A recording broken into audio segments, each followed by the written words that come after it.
into their homes. This is bad legislation. Marianne Street. Chairman, I rise to oppose this bill with every fibre of my being. This is an absolute abrogation of responsibility by this government for the poor and the needy in our communities.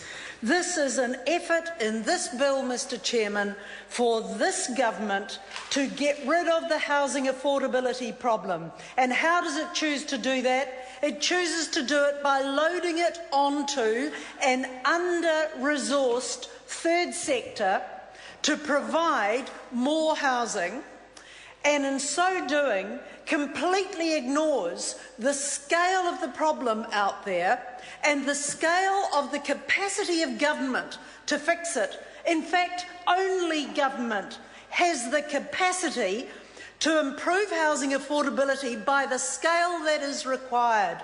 This bill, Mr Chairman, tries to do three things. First of all, it says that it will hand over the income-related rent subsidy to the third sector. Here comes the first stage of the dismembering of Housing New Zealand.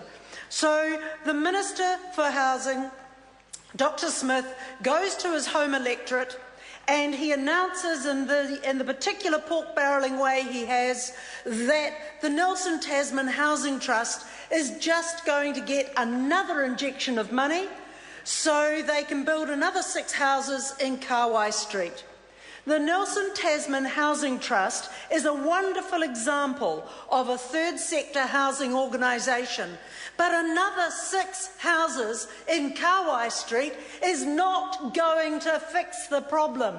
The Minister has no wish for a national government to address the issue of housing affordability using all the levers at its disposal. No, quite the contrary. What they're wanting to do, and what Dr Smith is a past master at, is by skirting around the problem and saying these people over here will be resourced to the tune of $27 million or some paltry sum which is not going to allow them either to scale up their own capability or to scale up the number of houses they can build to address the problem of housing affordability. Mr Chairman, $27 million over 4 years is not going to touch the sides of the housing affordability problem. If this were a Labour government, it would be looking to use every piece of apparatus available in the state, as we did in our 9 years, to make affordable housing a reality. This government, however, a national-led government, has sat on its hands for 5 years until finally the focus groups and the polling shows them that housing affordability is a problem that's being experienced even by people who voted for them. So that then galvanises them into action. And so what do we see? Here is the easiest solution. We can flick off some of the responsibility by giving money out, but not much, just $27 million over 4 years. We can give out money to the third sector, who can build 4 houses here and 6 houses there and maybe 10 in Auckland if you're really lucky. And then here comes the second part of this bill, Mr Chairman. It then seeks to move the needs assessment for housing from Housing New Zealand to MSD. So the Ministry for Social Development will take the responsibility for determining who should get a state house. Here we have the whittling away of Housing New Zealand, so the government can say, we've put all this into the great morass of the Ministry for Social Development, and it is no longer our responsibility to run housing through a specialised agency. But the third thing that they try to do in this bill, or that they seek to do in this bill, Mr Chairman, is the most pernicious. And it is this business about making all State House tenants have reviewable contracts. Dr Smith, in his opening remarks, said that there was a man in his electorate who worked on a fishing boat who was earning $100,000 a year and lived in a state house. I can probably name that, Mr. Chairman. Honourable Marion Street. Thank you, Mr. Chairman. I can probably name that man, and if I'm right about the one I'm thinking of, he has 3 children. He has 3 children. He wants them all to go to the same school. He wants them to go to Hampton Street School and to all grow up in the same area, not being shifted around from pillar to post, and making sure that there is a continuity and a security about their upbringing that a stable house provides. He will be paying a market rent. If he's earning that much money, and I have to tell you he'll only be earning that much money if there's a good catch, because part of their recompense, part of their remuneration is based on how many fish they catch, what the size of the catch is.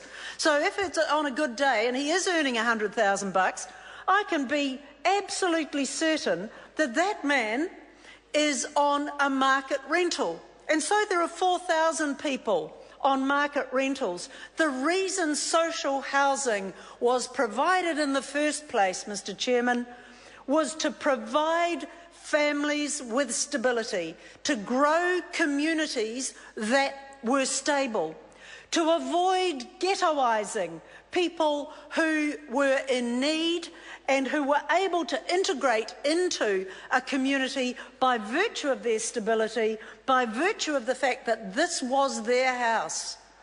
There always comes a time when people's circumstances change, and perhaps the children have all grown up and left, and it's time for the elderly couple to move into a smaller property. That is quite a different proposition from simply saying that every State House tenant will have a reviewable contract. Dr. Smith says there'll only be 1,000 of them probably in the next year that are going to be affected.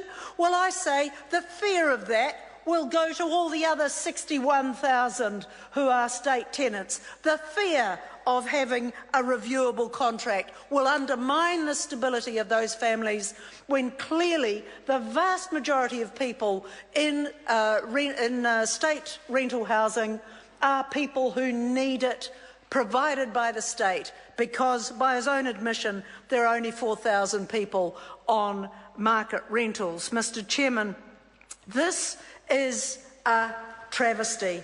The Salvation Army report said of this issue of security of tenure, the most obvious drawback with reviewable social housing tenancies is the poverty trap it creates. If by getting a job or by finding a new partner who may help you financially and you end up losing your home, there is a real incentive either to do very little to improve yourself or to cheat the system. And while the bill has paid extensive attention to provisions around monitoring tenants and penalising cheats to some extent, it creates these problems by the way in which it makes tenancies conditional. I hope the Minister has read this report, Mr. Chairman, because this is creating social disunity, social instability, family dislocation and insecurity, and those are not things on which healthy communities are built. The whole purpose of a state responsibility for the most vulnerable in the provision of housing is to create stable societies, to create a sense of security. That is something that government should be responsible for. Why would it not want to promote a secure and stable society? Why would it not want that to be part of its brief? Why does it think that this is something that has to be handed over to the private sector because the private sector knows how to do it better? There is nothing wrong with Housing New Zealand's ability until recently, and it's downsizing and it's closing up shops.